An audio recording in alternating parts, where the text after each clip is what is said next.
Dear Himeko, Mr. Yang, and Pom Pom, we're all good here on the Xianzhou Lafu, so no need to worry.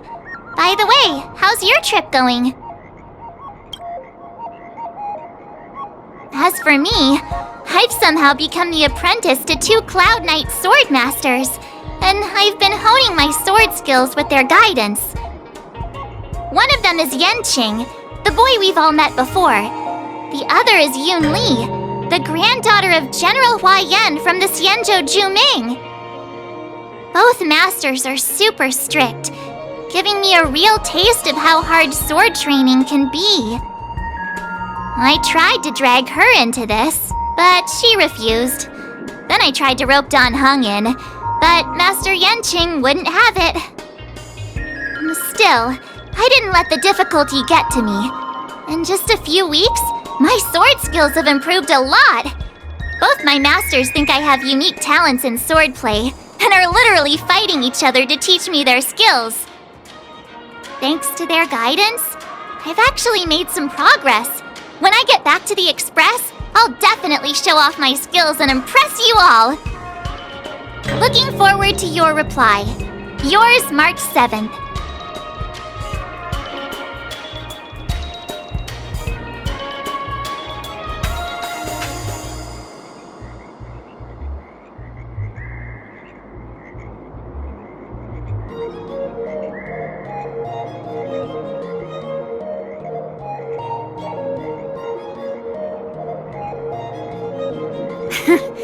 Well done! Let's call it a day.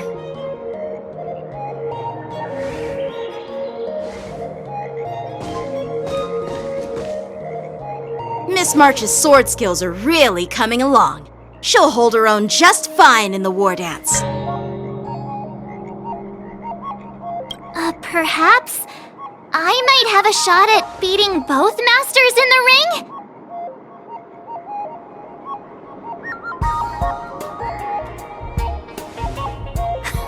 Get real.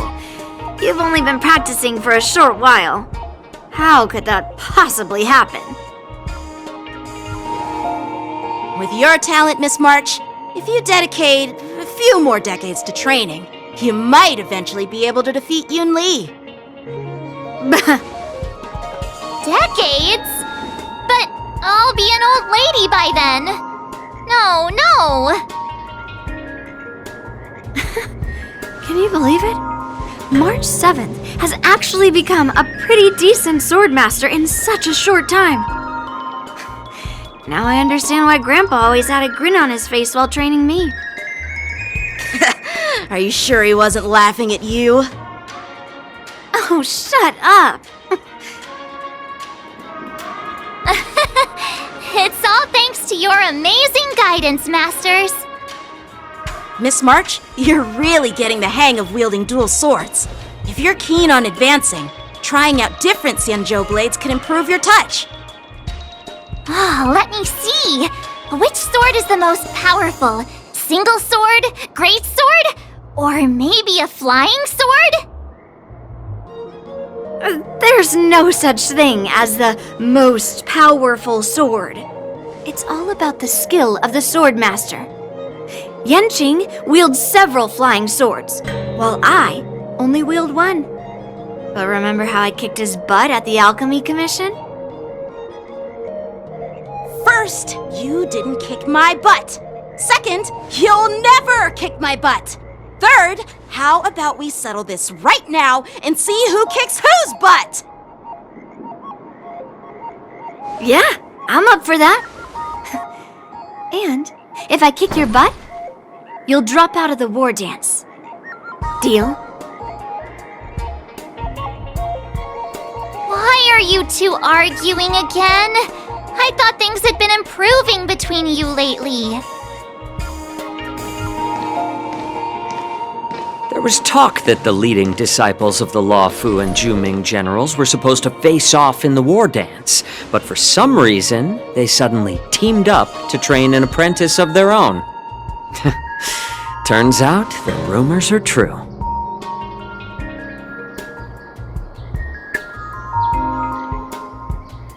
Tomorrow is the big day of the war dance. Shouldn't you two be focusing on honing your skills instead of teaching swordplay here? You're...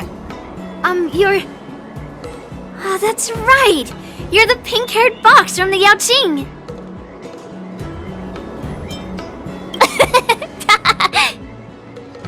What are you laughing at? You've got pink hair too. I'm Jiaoqiu, the healer working for the general of the Senzhou Yaoqing. Ah, got it. So, you're the participant attending the war dance on behalf of the Yaoqing. And you were trying to sneak a peek at our training? Sorry for the misunderstanding. I don't know anything about martial arts. I'm just here on the general's orders to take care of some official business. I didn't mean to interrupt your training. I'll be on my way.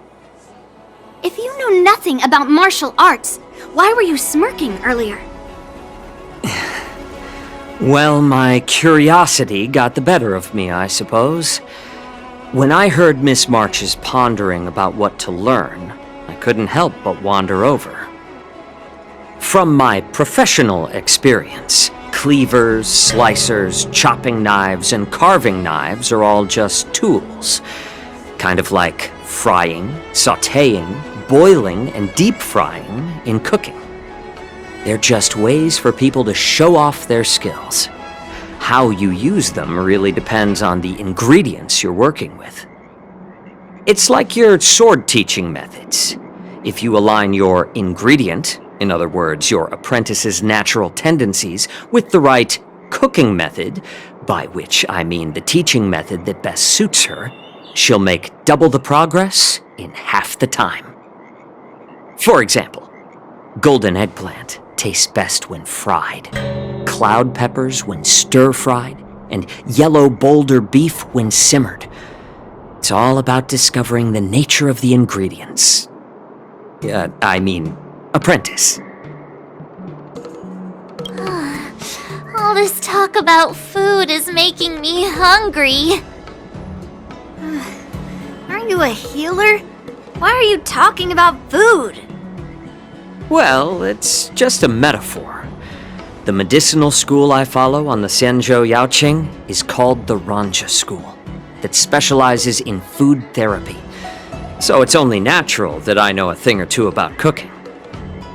So, you're the general's cook?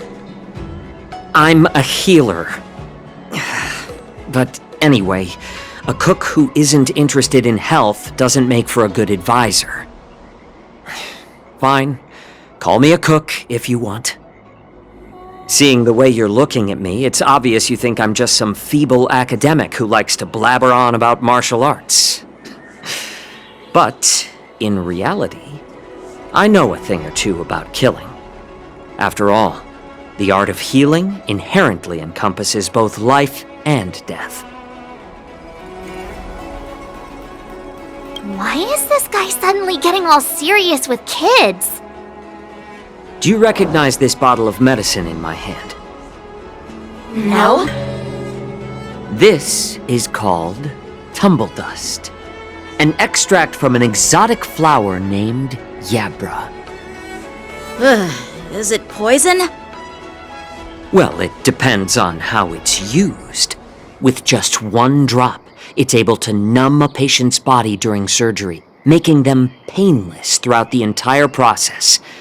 However, increase the dose or the potency, and it'll slow the metabolism, making the blood thin and resulting in the loss of all senses.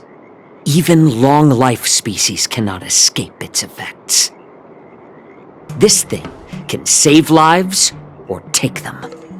It's more powerful than the swords in your hands.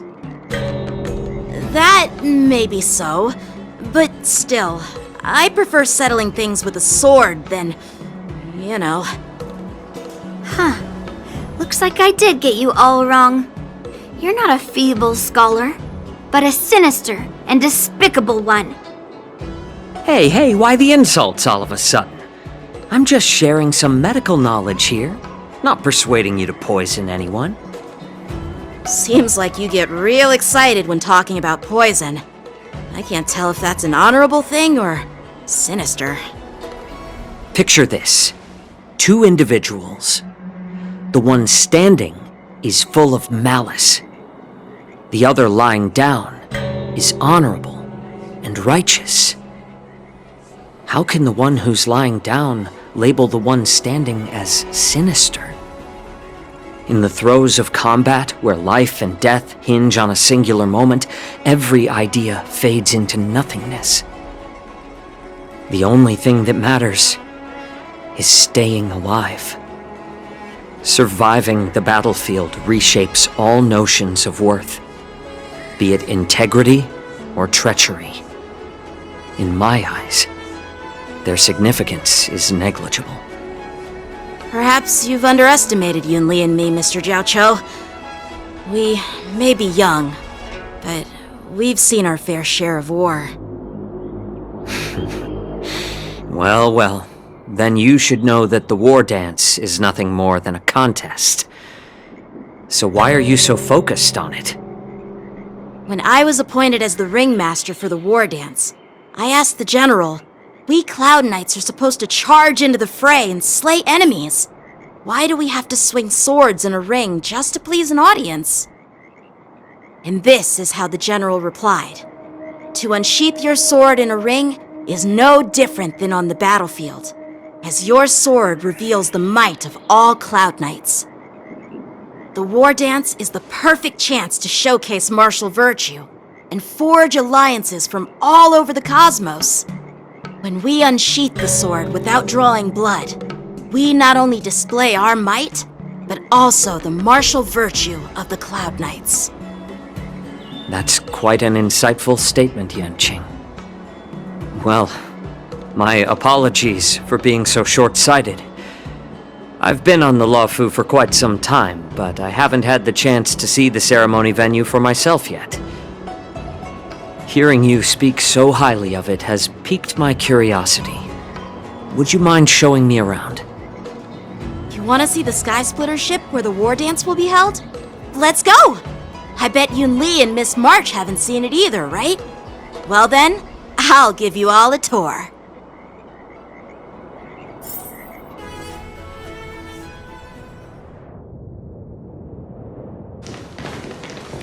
Looks like a lot of other visitors have also come to catch a glimpse of the Sky Splitter.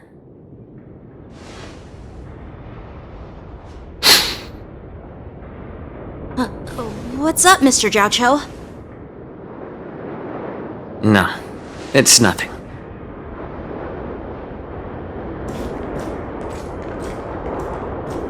Do you see that airship in the distance? That's the Sky Splitter, the venue for the war dance ceremony.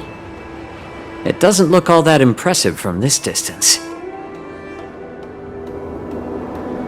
The Sky Splitter is actually a decommissioned Luofu military vessel. People aren't allowed on board until the war dance officially commences.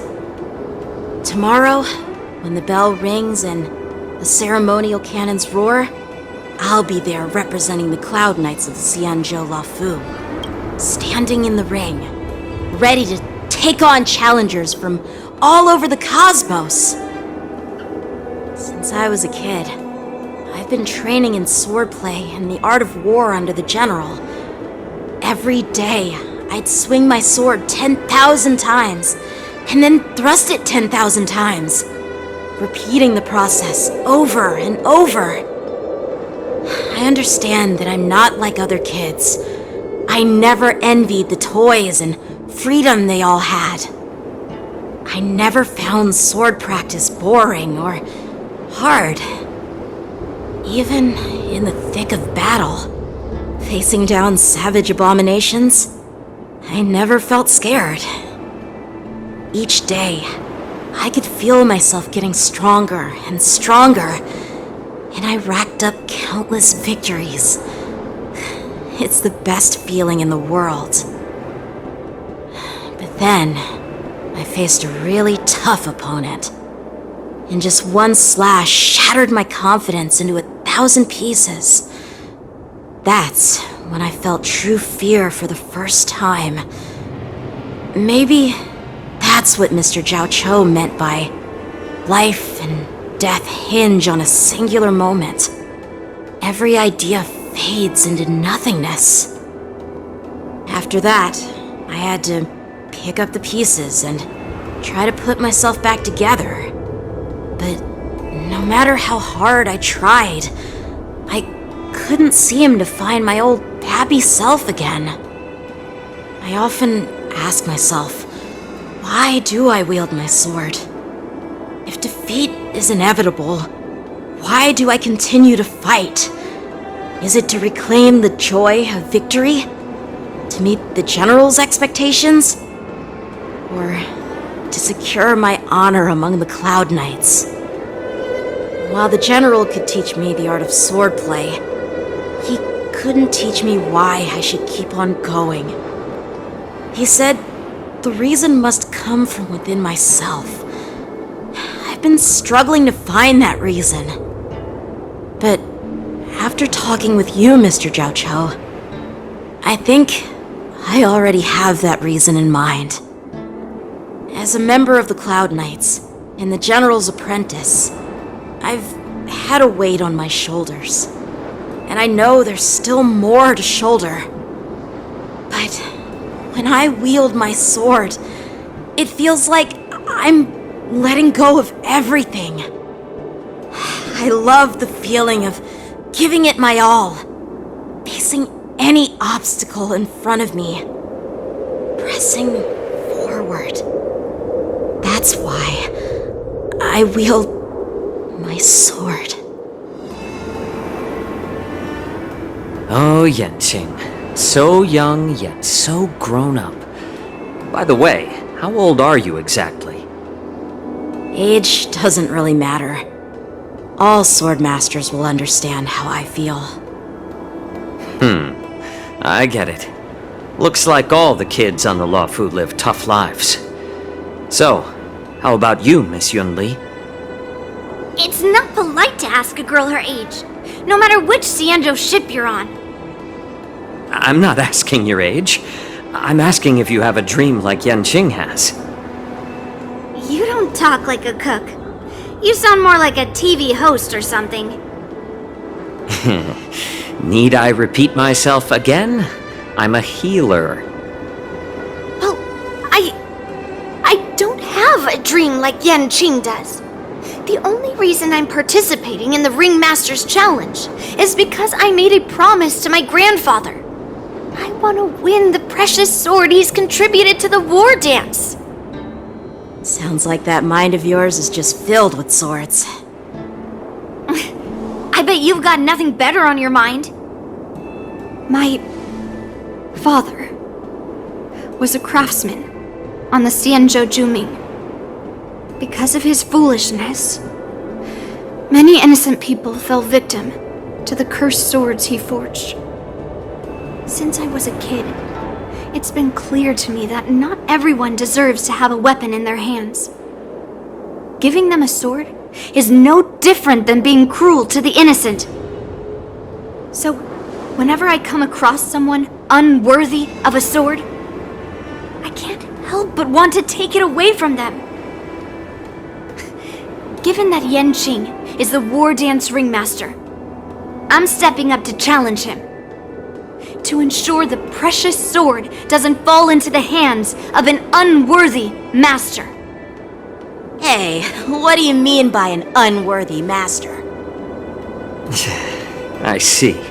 It's not easy for kids on the Juming either. Well, it's better to have a reason for wielding a sword than to be lost and confused. I've saved countless Cloud Knights in my life, and there are plenty of exceptional warriors, just like the two of you. What happened, Mr. Zhao Cho? Oh, nothing. I was just reminded of some old friends and old tales. Judging from my professional perspective as a healer, both of you possess remarkable vitality. Your energies flow like raging fires and mighty gales. The upcoming fight will definitely be impressive. Well, we've seen the Sky Splitter and toured the Stargazer Navalia. I guess it's time to say goodbye for now. What? You're leaving already? But you haven't asked me about my dreams. I've been working hard too, you know. It's getting late, Miss March. Unlike you lot, I'm a grown-up bound by responsibilities and duties. The tasks entrusted to me by the General won't complete themselves. By the way, Yanqing, is it normal to have so many people wandering around in an automated area like the Stargazer Navalia? Actually, this is a restricted area. But since you're all guests, I made an exception, so you could take a look around.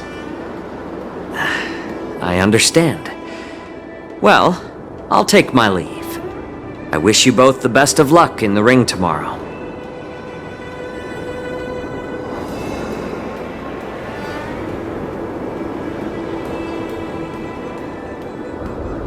Seriously? I just spent so much time thinking about my dream, but he didn't even ask me. Now that we're done with our tour of the Sky Splitter, shall we continue with our training? Why don't we take a day off? What? You want to secretly practice swordplay by yourself? Dream on. You know cramming before a fight never works out. For some reason, seeing the Sky Splitter has boosted my confidence. So, I've decided to conserve my strength for tomorrow. Alright, I'll take you out of the Stargazer Navalia. Oh, just shut up, Red Fang! This is not a beast ship. I need some time to take care of things. You willingly donned the skin of a lowly beast to join this mission, dedicating yourself to our glorious cause. And now you're telling me you can't handle it? Do you realize how many ships we need? I'm doing my best, all right? It takes time to figure all this out. When the guns go off tomorrow, all eyes will be on it. That'll be our only chance. How's that? Who's there?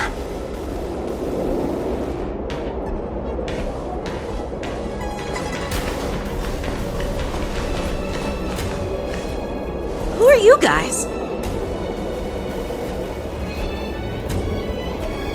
An impromptu inspection.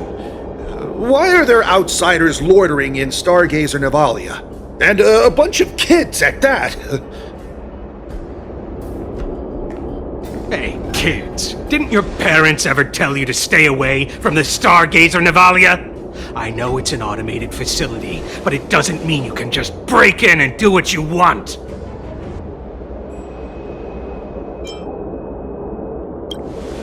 First of all, I'm an adult. Second, I didn't just break in. Yeah, we flew here on a star skiff. Like, whoosh!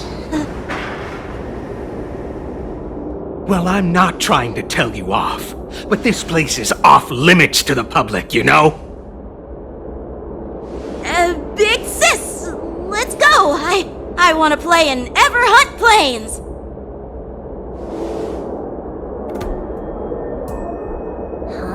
Ever hunt planes?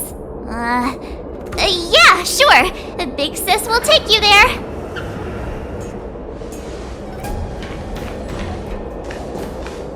Shuha! You should have let me. Shh, the overhaul is done, and everything looks good. We should leave.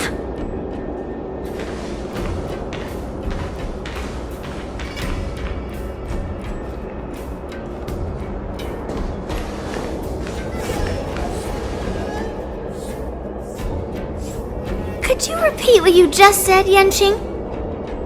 What did I say? Big sis, let's go! I want to play in Everhunt Planes! Come on! Can't you read the room? Something is definitely off about the 3 people we just met.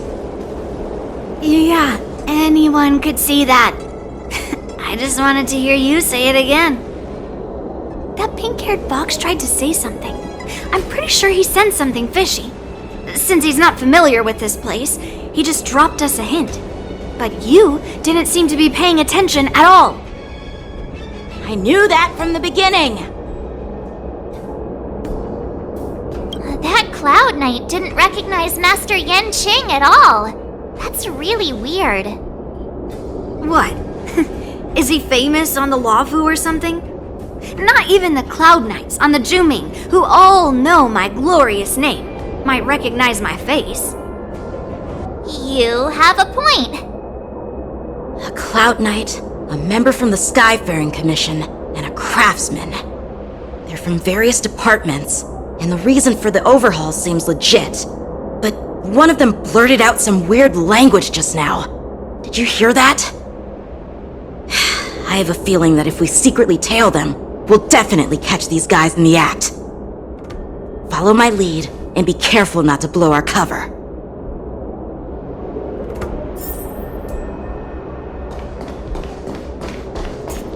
Never mind who they are. Let's just film them.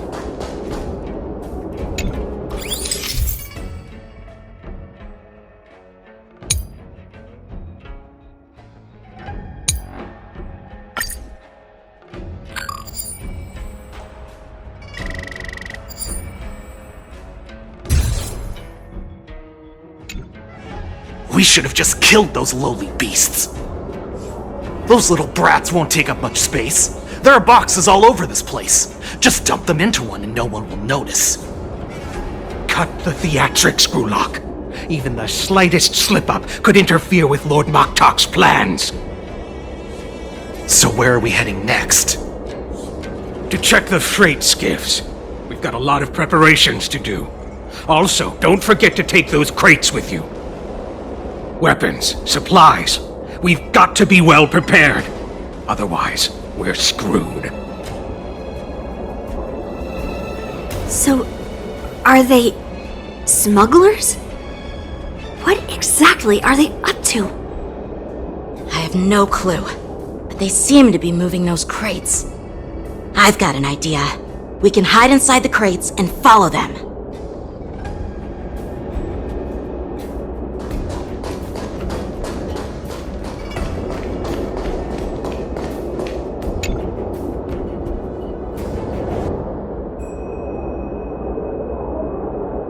Ugh, so cramped in here. I can hardly breathe. Just hang in there.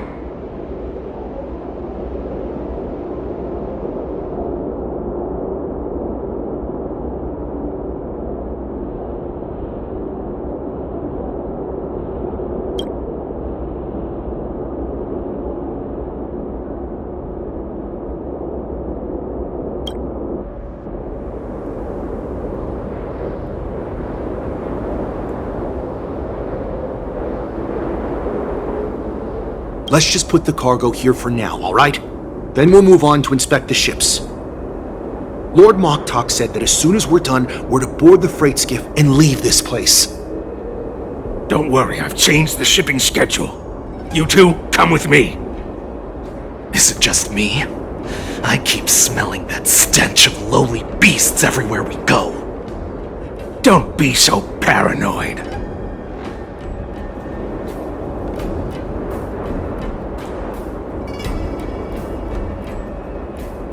Looks like they're planning to escape on the skiffs in Stargazer Navalia. They keep talking about their plans, but where do they come from? And what do they want to do on the Xianzhou? They're definitely up to something bad. Wait, they disappeared! Let's catch up to them!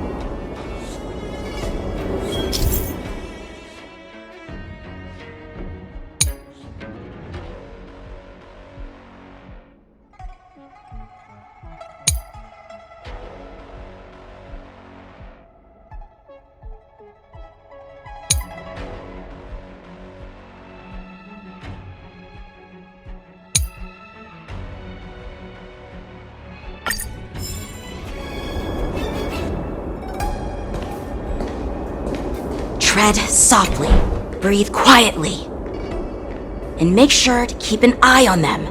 Hide out of sight as soon as there's any sign of activity.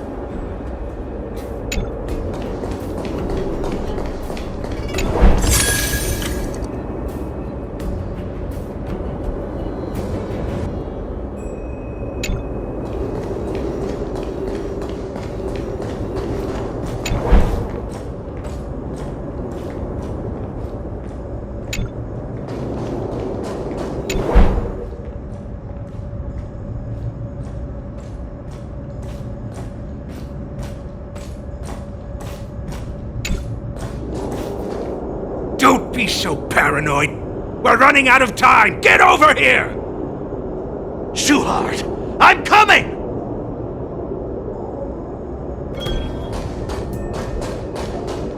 They're leaving. We should catch up to them. Quickly!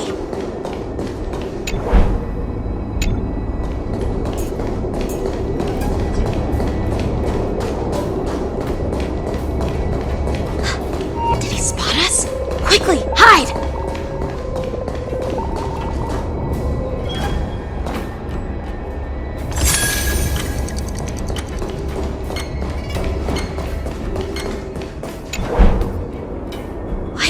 Up to? They're all wearing official uniforms, but I'm pretty sure they're not members of the Skyfaring Commission, the Artisanship Commission, or the Cloud Knights. This is way too suspicious. Never mind who they are. Let's just film them. That way, if they do anything bad, we'll have solid evidence against them.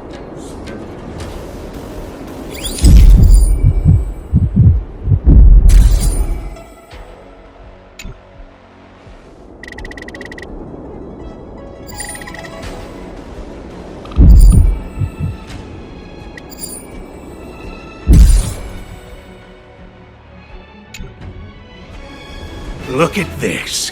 A freight star skiff with enough room to fit at least 20 of my men. I'll let the others know and have them prepare more star skiffs. Once we're past the checkpoint, there will be beast ships waiting for us. Lord Moktok is ready. The revival of our ancient bloodline all hinges on this operation. What did he just say? Beast ships?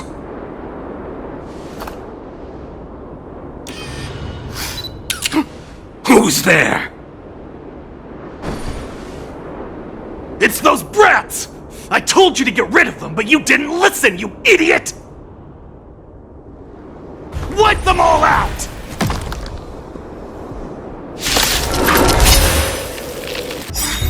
Borison? Master, Adusa! have some tea. Die, you lowly beasts! That's better. Not very sportsmanlike.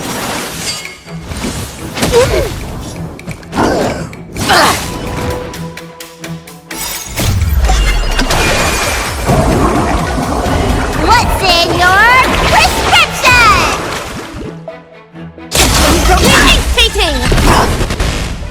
That won't do. Fearless and unstoppable!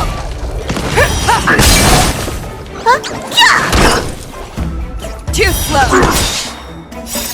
Always soaring. Forever triumphant! Victory is inevitable! Better not underestimate me.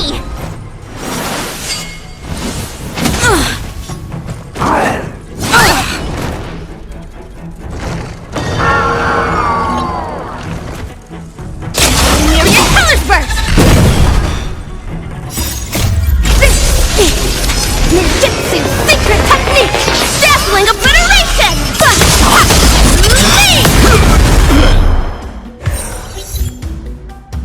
back down! Never hesitate!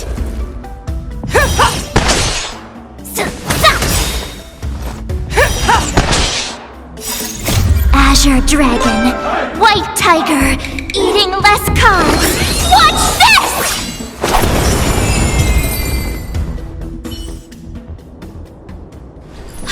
How is this possible? How did these Foxians change their appearances like that? They're not Foxians at all. They revealed their true form. They're Borison, just like the bandits I defeated on the IPC ship. Wait, that means...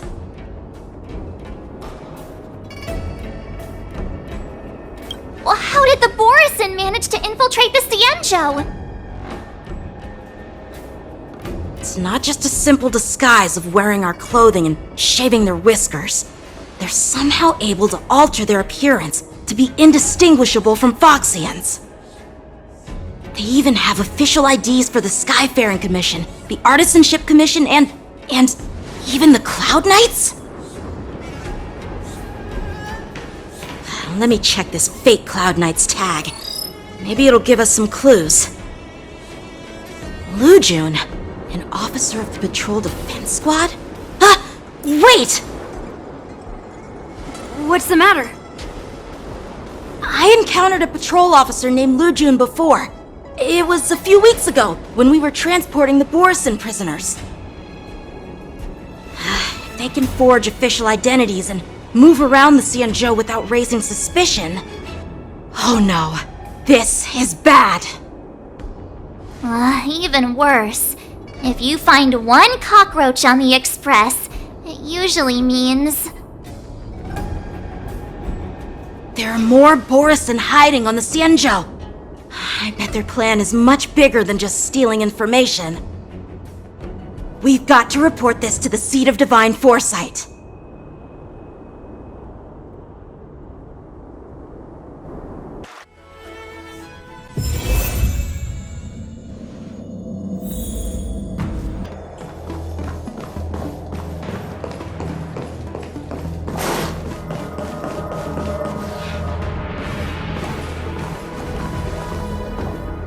I am glad to finally meet you in person, guests from the Astral Express. I'm Fei Xiao, the General of the Xianzhou Yaoqing.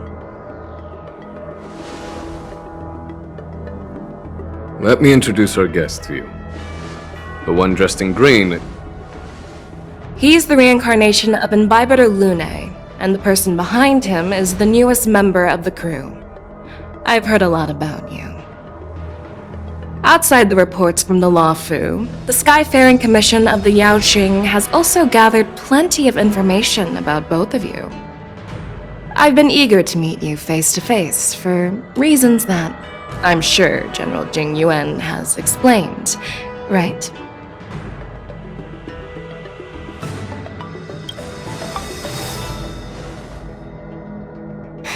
That's right. But don't worry, this isn't a trial. I just want to have a chat with you and get a better understanding of the facts. According to General Jing Yuan's report, the Ruin Legion is to blame for the Ambrosial Arbor crisis, and all Arbiter Generals should pay attention to the Ruin Author's movements. Over the years, the Destruction's minions have wreaked havoc on countless worlds, and the Alliance has been keeping an eye on them. But no one expected them to join hands with the remnants of the Abundance. The damage caused by the Ambrosial Arbor crisis was far less severe than expected, which is good news for us. However, it was quite different from the Ruin Legion's usual style of destroying life wherever they go. While I trust the bravery of the Divine Foresight and the Nameless, I'm curious about some details missing from the report. I'd like to take this chance to have an exchange with both of you. Let me be clear, the questions I'll ask might not reflect my actual thoughts, so please don't take offense if any of my questions seem a bit harsh. Please go ahead, General. But keep in mind we can only answer based on what we know. And perhaps you already have the answers to your questions in your heart. You have a clever tongue. I like it. The Merlin's claw is quite articulate. Right now, her intentions are unknown, and Jing Yuan wants us to be honest. Maybe I'll just stick to the facts we know. Let's cut to the chase. Before the crisis struck, the Astral Express was guided here by a Stellaron hunter, a wanted felon, in an attempt to resolve the Stellaron crisis. However, everyone in the cosmos knows of the Stellaron hunter's reputation. So, why did you place so much trust in them? Could it be that some of you have a connection with them? Apart from the Law Fu, there are many other worlds suffering from Stellaron corrosion. For example, Urilo 6, the world that the Express stopped at before reaching the Law Fu, was one of them. To the Express, Stellarons act as roadblocks on the Silver Rail and pose risks to the warping process. And that's why dealing with Stellaron issues is part of the duty of the Nameless. Ah, I've heard about those problems caused by Stellarons. The Express connects various worlds, so it makes sense for you to take care of this. The cosmos is a mess, and the Trailblazers are just doing their best to fix it. I understand. Let's move on to the next question. The report suggests that Don Shu, the master of the Disciples of Sanctus Medicus, colluded with the Lord Ravager and used the power of the Stellaron to resurrect the Ambrosial Arbor. But here's the thing. Don Shu was just a chief alchemist. Even if she colluded with our enemies and summoned the Stellaron, how did she manage to bypass the Videodara guards around the Ambrosial Arbor? I personally met Don Shu once. Her closest friend was killed during the war on the Fang Hu, and she harbored deep hatred towards the Hunt. So she spent years making preparations in the Alchemy Commission in order to take revenge on the Xianzhou. Revenge is also a form of the Hunt. However, that doesn't explain how she managed to bring the Stellaron into the Scale Gorge waterscape, which was guarded by the Videodara. Well, you should ask Don Shu herself for the answer. Unfortunately, Don Shu is dead, and even her corpse has crumbled into ash. That's one less clue we can pursue. According to the report, Lord Ravager Fantilia is the mastermind behind the entire conspiracy. She disguised herself as an ambassador of the Skyfaring Commission and traveled with you, only to vanish without a trace later on. It seems too convenient to label her as a scapegoat. Fantilia is one of the Heliobi, the energy life forms that once fought against the Xianzhou. They're known for their unpredictable and elusive nature. Just as she said, when the Ambrosial Arbor resurrected, its roots broke through the creation furnace on the Lawfu, accidentally releasing the Heliobus fiend fire sealed inside. This can be used as circumstantial evidence. If Elder Huai Yen accepts the explanation, so do I. Oh, it seems that your answers have addressed all my questions. Generals, I am finished with my questioning. So, what do you think, General Fei Shao? Have the doubts in the report been cleared up? The two nameless have been honest in their answers.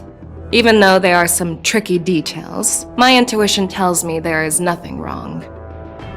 However, the 3 questions I posed earlier were not just for the nameless, but for you too, General Jing Yuan. First, the Disciples of Sanctus Medicus grew uninterrupted on the Lawfu, yet the 6 charioteers were not aware of it. That was a dereliction of duty.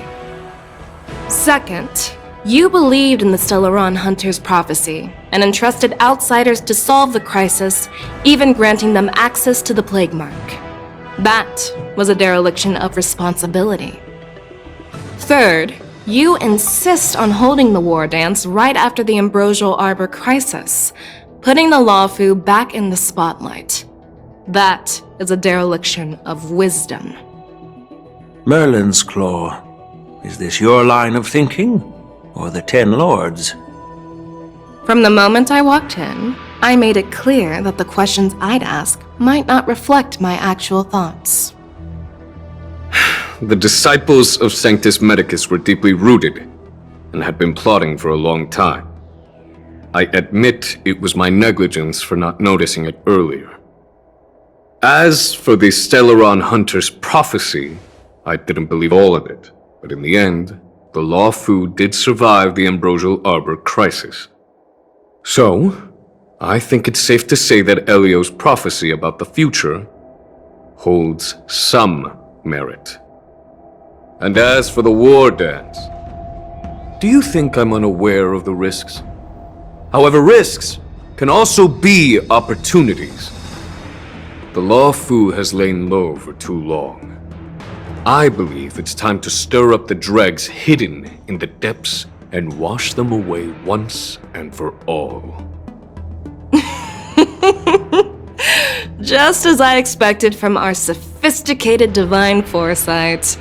You have a way with words. I like it. But, unfortunately, ever since the report was submitted, the Alliance has been filled with rumors and speculation. Even within the Lawfu, there are people accusing you of neglecting your duties, resulting in the Ambrosial Arbor's resurrection. So what are your thoughts on all of this, General Fei Shao? As a fellow Arbiter General, I fully understand the difficulties of this position. Personally, I think all these rumors are meaningless drivel. Across the sea of stars, the divine foresight knows better than anyone else what happened on the Lawfu and the meaning behind it. Just as what happened on the Xianzhou Yaoqing recently. You mean the Xianzhou Yaoqing is also... The scouts of the Verdant Knights have sent back reports that Borisin are making trouble again. The Borisin packs that were once divided and scattered have started swallowing each other up, forming larger and larger packs. Moreover, there's an entity named Mongoose behind it all. An entity? According to the report, this entity isn't actually a Borisin. It's a woman claiming to be the messenger of the Master of Immortality. She's described as having 12 faces and 12 pairs of fangs, as cruel as poison and as elusive as quicksand. The Borisin believe she'll give them a chance to rise again. That's Ventilia. That's right. You're lucky that I'm the one who came this time. If it were the Patina Justice or the Seer Strategist, this conversation might not be so friendly. I've always had faith in my instincts, so I don't doubt your good intentions. But the Alliance has its fair share of questions and doubts about the Lawfu. So, my plan is to come up with an acceptable answer to satisfy the Alliance. What's in this plan, General Fei Shao? General Jing Yuan, you already know what has to be done. But since you don't want to be the bad guy, I'll take care of it for you. You need the final word from the Ten Lords Commission to quell any doubts. And for that, I'll have to ask the two Nameless to visit the Shackling Prison. No, I'm not imprisoning you. While you're there, I'll ask a judge in the Ten Lords Commission's Interrogation Division to record a detailed testimony with the karmic mirror from both of you. We'll fill in the gaps that weren't covered in the report, and silence any protests within the Alliance. I'm okay with that. Your willingness to help is truly heartwarming, youngsters. Then, as the Merlin's Claw requests... Oh, there's one more thing. This testimony is for silencing the voices of opposition within the Alliance, but I would like to urge General Jing Yuan to listen to the pleas of the Foxians on the Xianzhou Yaoqing. So, you are here for Hulei. Exactly. Hulei is locked up in the Lawfu's Shackling Prison. Since he is the Broodlord of the Borisin, I want to transfer him onto the Xianzhou Yaoqing and imprison him there. The recent movements of the Borisin suggest they're planning something big, so we must act preemptively. It makes sense to have the Foxians keep an eye on their arch-nemesis. Since you trust my judgment, I'll repay that trust. What do you think about all this, General Huayan?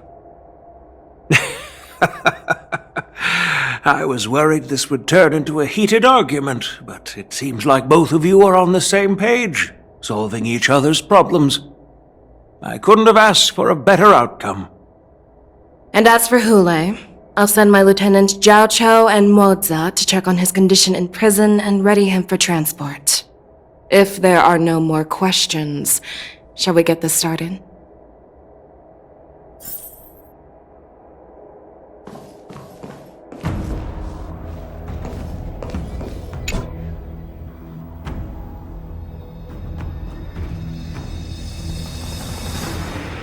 Do you actually believe in the Stellaron Hunter's prophecy? Yes, I do. That's why I'm here. I understand.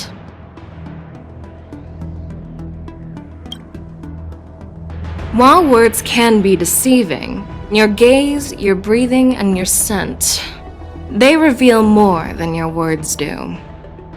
I trust my intuition more than any words.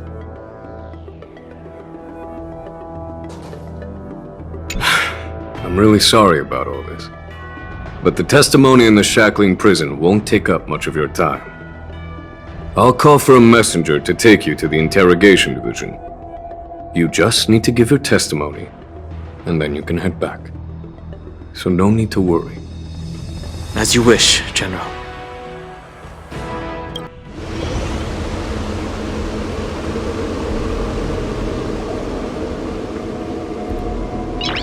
As General Jing Yuan requested, everything is prepared for your arrival, and I am here to receive you. The judges at the interrogation division also know your purpose in coming.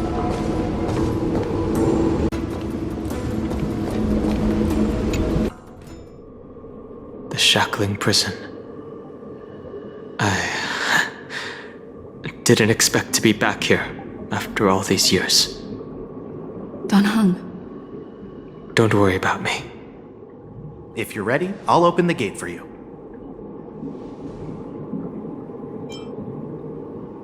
Well, technically, the shackling prison is spread out across multiple delves, and the ancient sea is just where they overlap. Please, come on in, dear guests.